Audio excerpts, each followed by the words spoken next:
আর কিছু আছে চিলে কান নিল টাইপের মানুষ, যা দেখবে অনলাইনে যা আসবে দেদাহার্সে প্রচার করা শুরু করবে।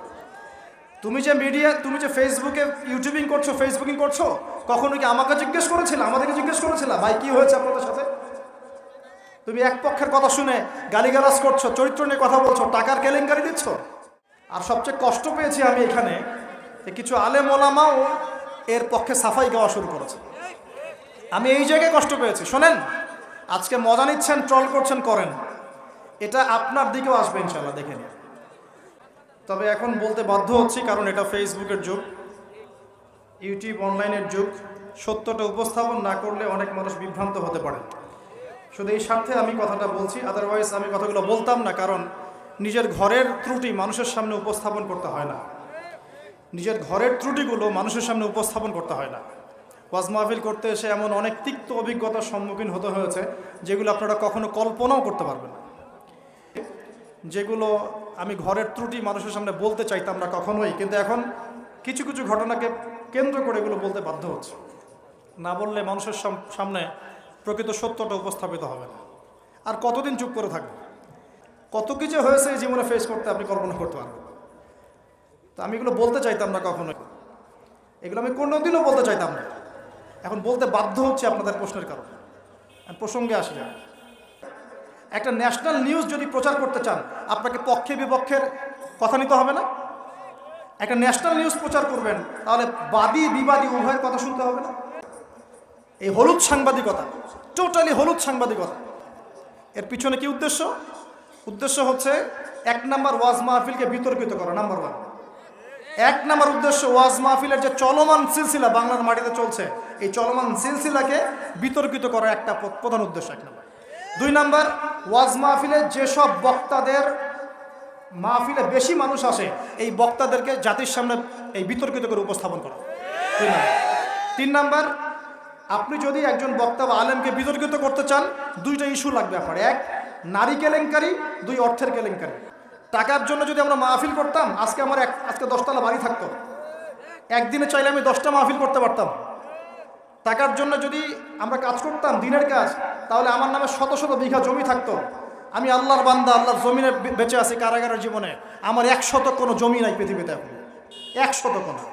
আল্লাহর কসম করে বলতেছি, আমার 2টা পরিবার ভাড়া থাকি আমরা, প্রত্যেক মাসে ভাড়ার টাকা গুনতে হয় আমাদেরকে।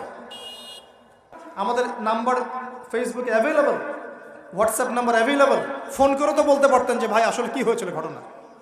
তার মানে বোঝা যায় এর পিছনে একটা গভীর ষড়যন্ত্র আছে।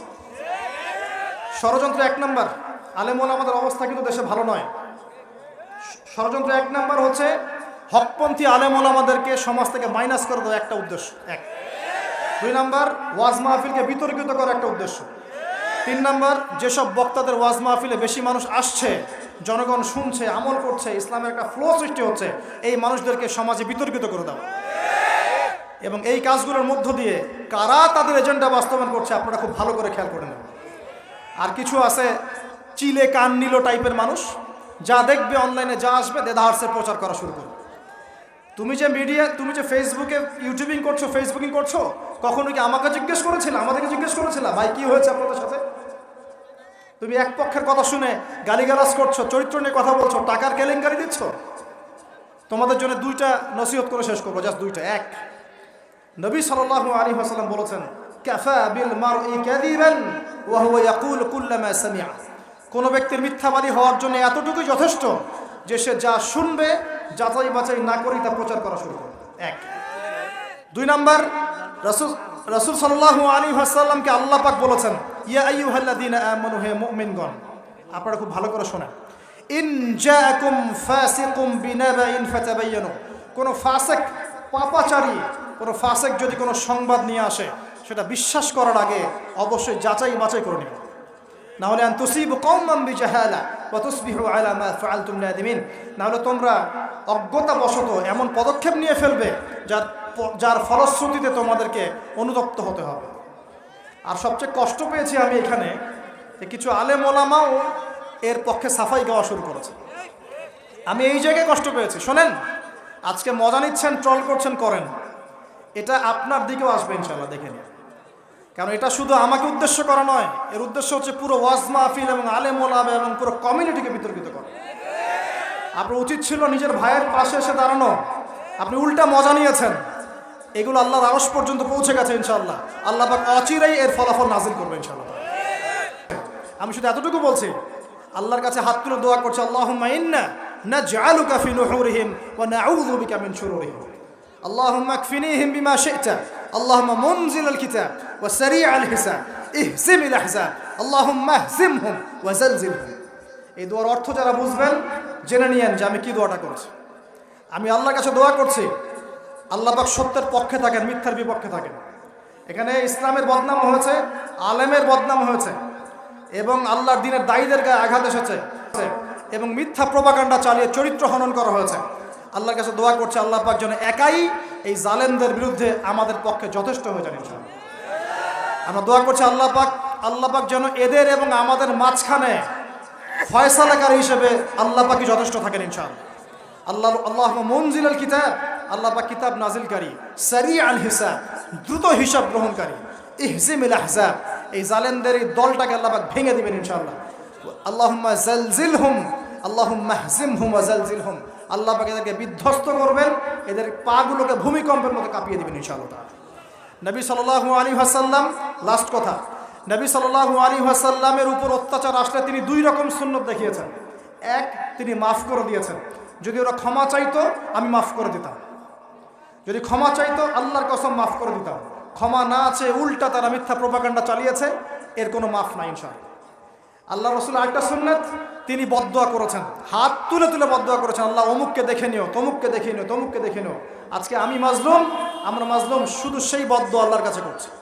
অচিরেই দেখে নেবেন তাদের কি পরিণত হয় ইনশাআল্লাহ।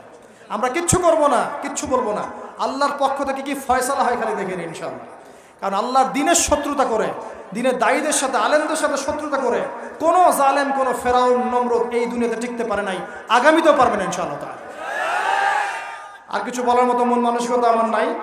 আপনাদের কাছে দোয়া করব, আপনাদের জন্য দোয়া করবো এবং অনুরোধ করব যে আল্লাহর ওয়াস্তে এই বিভ্রান্তির যুগে এক পেশে মনোভাব রাখবেন না, সত্য মিথ্যা যাচাই করবেন, তারপরে আপনি বিশ্বাস করবেন ইনশাআল্লাহ তাআলা। আর বিশ্বাস করবেন আল্লাহর পথে দায়ী আলেম, মুহাদ্দিস, মুফতিরা কোনো দিনও দিনের অকল্যাণে কোনো কাজ করে না ইনশাআল্লাহ। আল্লাহ রাব্বুল আলামিন আমাদের সবাইকে পবিত্র কোরআন এবং সহিহ হাদিসগুলো অনুযায়ী আমল করার তৌফিক দান করুন, নবীর সুন্নাহগুলো মেনে চলার তৌফিক দান করুন এবং আমাদের মাঝে যত ইখতিলাফ আল্লাহ পাক দূর করে দিন এবং দৃশ্যমান অদৃশ্যমান সমস্ত রকম ইসলামের শত্রু থেকে আল্লাহ পাক আমাদেরকে হেফাজত করুন, আমিন। সুবহানাকা আল্লাহুম্মা বিহামদিকা আশহাদু আল্লা ইলাহা ইল্লা আনতা আস্তাগফিরুকা ওয়া আতুবু ইলাইক। আসসালামু আলাইকুম ওয়া রাহমাতুল্লাহি ওয়া বারাকাতুহু।